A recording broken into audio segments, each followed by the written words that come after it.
Hello everyone. In this video we will explain you how to find the duplicate values and duplicate rows.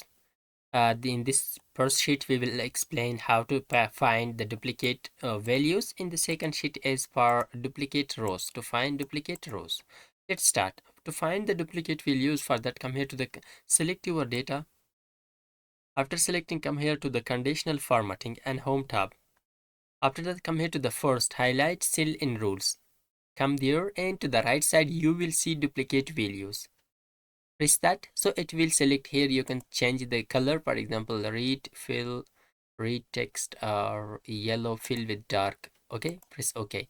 So these are the duplicate values that we found. Now let's move to the duplicate rows. How to find duplicate rows? Come here to the select your data, come here to the conditional formatting, come here down to the new rule. After that, come here the last option, which is use a formula to determine which cells to format. Here in the formula bar, now we will write our formula is equal to count f's, open the bracket. First of all, select the first column A1 to 18. After selecting that,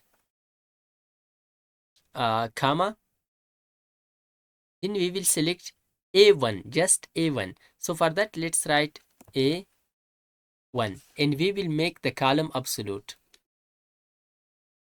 So to make the column absolute, for that, before A, write a dollar sign. Yeah, from here, then comma, select the B1 to B10 column like this.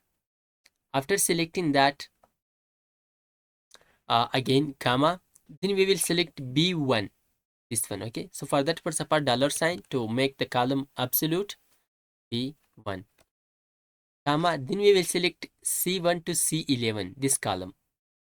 So after selecting that, comma, dollar sign C1, close the parenthesis and write greater than 1 if that was greater than 1. Now let's format it, the row. So we will assign this color to that row. Okay, press OK. See, the duplicate row has been selected with us. That is how we can find the duplicate values and the duplicate rows in MS Excel. I hope this video was helpful for you. If you liked, so don't forget to subscribe and like the video. Thanks for watching.